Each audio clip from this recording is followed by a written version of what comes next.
Kid Reporter. Yorana et bienvenue dans votre émission Les Kid Reporters. Aujourd'hui, nous vous emmenons sur le plateau de Taravao à la ferme. Nos Kid Reporters vous proposent d'en apprendre plus sur les vaches et tout particulièrement sur la fabrication du lait. Regardez. Bonjour, nous sommes les Kid Reporters. Vous aimez le lait? Oui, nous aussi. Mais c'est fabriqué comment? On est à la ferme de Taravao. On a rendez-vous avec Bruno et Harry. Ils vont nous expliquer comment on fabrique le lait. Bonjour, nous sommes les Kid Reporters. Bonjour aussi. Comment on fabrique du lait? Eh ben, on va vous expliquer avec toute l'équipe qui est là et on va vous faire voir comment on fabrique le lait ici, en Polynésie. D'accord? Oui. Ok, alors c'est parfait. Super. Allez, viens, on y va. Allez. Cette ferme fournit la laiterie Sachet. C'est la dernière et unique exploitation qui produit du lait à Tahiti. Pas moins de 1100 bovins, dont 300 vaches laitières qui produisent 2000 à 2500 litres de lait par jour. Une équipe de 10 personnes travaille tous les jours de l'année. On arrive pile à l'heure de la traite. Pas de bruit brusque, hein? On reste calme, sinon ça va les stresser aussi, sinon elles vont faire caca sinon, hein? Ok? La traite se déroule 2 fois par jour. Une première à 3h30 du matin pour que les vaches profitent du frais. Et la seconde à 13h30. Une vache produit en moyenne 13 litres de lait par jour. Si on s'arrêtait de les traire, la production de lait s'arrêterait aussi. Pour avoir du lait, elle doit d'abord avoir un petit veau. C'est comme les mamans. Elles ont du lait maternel quand elles ont un bébé. Le lait des premiers jours s'appelle le colostrum. Qu'est-ce que c'est le colostrum? Alors le colostrum, c'est du lait qu'on récupère sur les vaches qui ont donné naissance au petit veau récemment, c'est-à-dire aujourd'hui ou bien il y a une semaine. Hein? Voilà. Un peu de colostrum, hein? Voyez un peu. Alors c'est un peu riche, un peu gras, hein? Un peu mousseux. Ce premier lait est plein d'anticorps pour renforcer les défenses immunitaires du petit veau, c'est-à-dire pour aider à se protéger des maladies. Savez-vous que les vaches sont dichromates, comme la plupart des mammifères?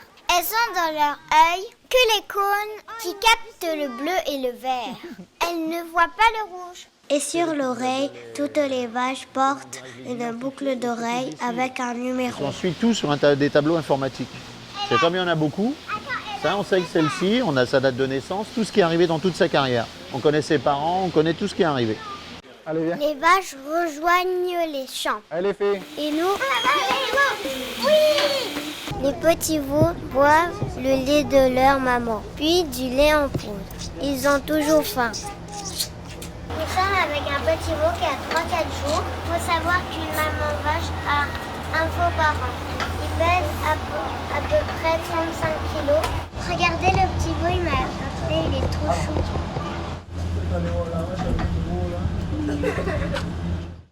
Alors regardez là, on traverse la ferme. Et voyez-vous, autour de moi, il n'y a que des champs d'herbe. Et bah oui, c'est normal, parce que la vache, elle mange principalement de l'herbe. Vous avez vu là? La vache avec son petit veau, il a même pas un jour. À Tahiti, on ne trouve que des Holstein, réputés pour la production de lait. Et des vaches Holstein Brahman pour leur résistance aux tiques et aux insectes.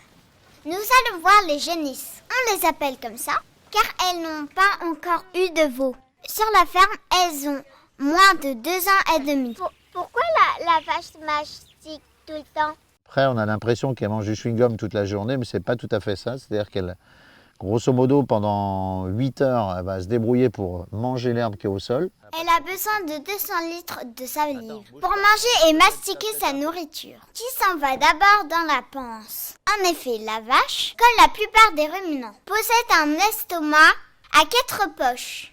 La panse appelée aussi rumen, le bonnet, le feuillet et la caillette. Dans la panse, des bactéries attaquent la cellulose de l'herbe. Puis, la bouillie d'herbe est renvoyée dans le bonnet, qui les sort et la met en boulettes. Les boulettes de son estomac vont remonter pour qu'elles soient bien mastiquées. C'est pour ça qu'on a l'impression qu'elle mange du chewing-gum tout le temps.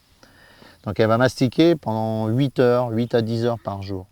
Et elle a besoin de se coucher, de se reposer pendant ces périodes-là, c'est pour ça qu'elle fait ça. Quand la vache avale à nouveau, l'herbe prédigérée passe dans le feuillet. Puis les bactéries sont détruites et digérées dans la caillette. Enfin, la digestion se poursuit dans les intestins de la vache, de la même façon que nous. Les aliments prédigérés sont divisés et transformés en protéines, glucides et lipides. Ces molécules couvrent les besoins de la vache et assurent la production du lait. Elle mange une 50aine de kilos de nourriture par jour. Qu'est-ce qu'elles mangent les vaches? Est-ce qu'elles mangent que de l'herbe? Les vaches ont besoin de manger de l'herbe, mais après il faut de l'eau aussi. Elles vont consommer à peu près de 50 à 100 litres d'eau par jour. Et après, elles peuvent manger autre chose. Les nôtres, elles mangent ça. Quand elles sont plus jeunes, elles vont manger de l'herbe et du tourteau de copra, un peu. Mais sinon, l'herbe est suffisante. Et pour entretenir toute cette herbe et les champs, il faut des tracteurs. Ça sert à quoi tous ces tracteurs? Ici, par exemple, les disques pour préparer les semis d'herbe et des maïs en silage. Tu vas même pouvoir t'asseoir dessus. Alors, on est bien là? C'est confortable? Oui. La vache n'a plus de secret pour vous, j'espère. Avant de partir, petite dégustation. Près du temps qui refroidit le lait. C'est délicieux. Le parcours du lait ne s'arrête pas là.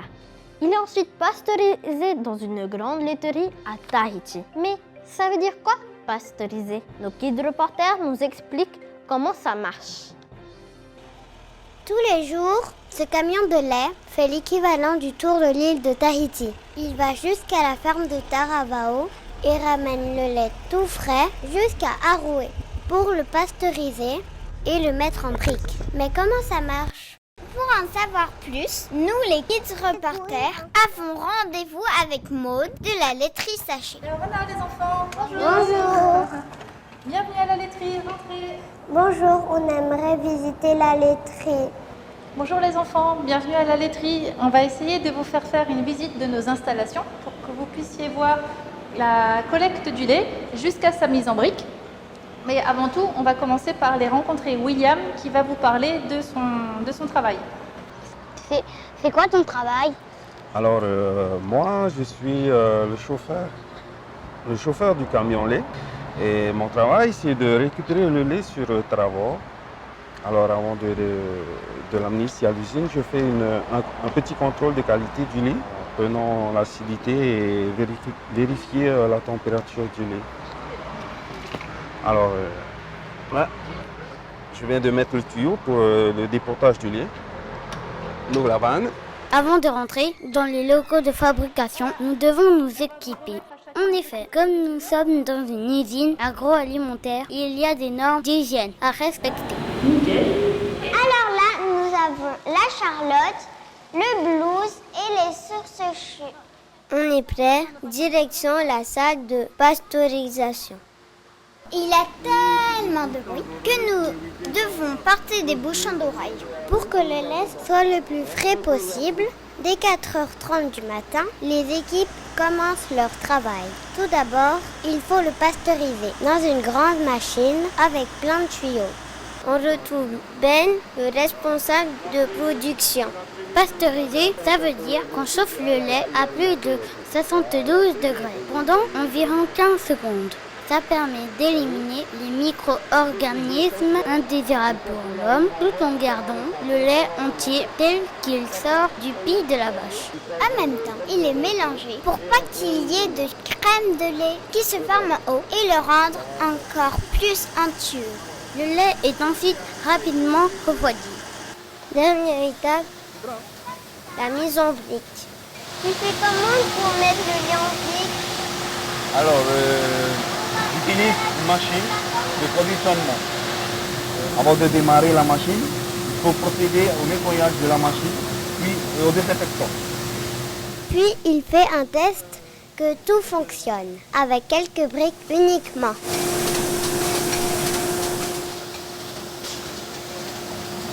Voilà. Après, il faut vérifier si la boîte est bien formée. Et on vérifie la date. Le dessous de boîte, le haut, si ça ne s'appuie pas. Et là, on peut démarrer la production. Attends, pousse un peu, pousse un peu. Ah, je le vois là, en bas là. En moyenne, 2000 briques de lait passent entre les grosses pinces de cette machine chaque jour. Chacun son tour, chacun son tour. Attendez. Ah. Attendez, attention. Après sa mise en brique, le lait est entreposé en chambre froide. C'est comme un très très grand frigidaire. Il fait très froid, entre 4 et 6 degrés. C'est ici que le lait sera chargé dans des camions pour être livré au magasin. Mais la visite n'est pas finie. Ici, on est au laboratoire pour contrôler le lait et Mirella va nous en dire plus. Alors, donc on réalise divers contrôles qualité sur le lait. Donc, à commencer par des analyses microbiologiques. Donc, pour cela, nous faisons appel à un laboratoire d'analyse à qui nous envoyons tous les jours des échantillons de notre lait pasteurisé, mais aussi des échantillons du lait cru. Donc, pour ce qui est du lait pasteurisé, nous demandons au laboratoire d'analyse de faire des analyses sur le produit fabriqué le jour de production et à la fin de la date limite de consommation. Voilà, pour être sûr que les produits sont à bon jusqu'à la fin de la date limite de consommation. Voilà. Et en plus des analyses microbiologiques, nous faisons également des tests de dégustation, qu'on appelle aussi des tests organoleptiques. Est-ce que ça vous dit qu'on le fasse ensemble? Oui. Donc là, vous allez goûter le lait qui a été produit aujourd'hui. Vous pouvez goûter. Allez-y.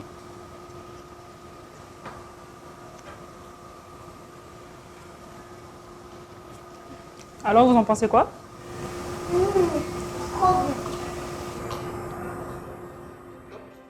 Merci de nous avoir suivis. Avant de nous quitter, voici la question du jour. La vache a combien d'estomacs? 1, 2 ou 4? 1, 2 ou 4? Si vous n'avez pas la réponse, revisionnez le reportage sur le site internet polynésie.lapremière.fr et continuez de nous suivre, nous les Kids Reporters, sur Facebook, YouTube et Instagram. À la semaine prochaine!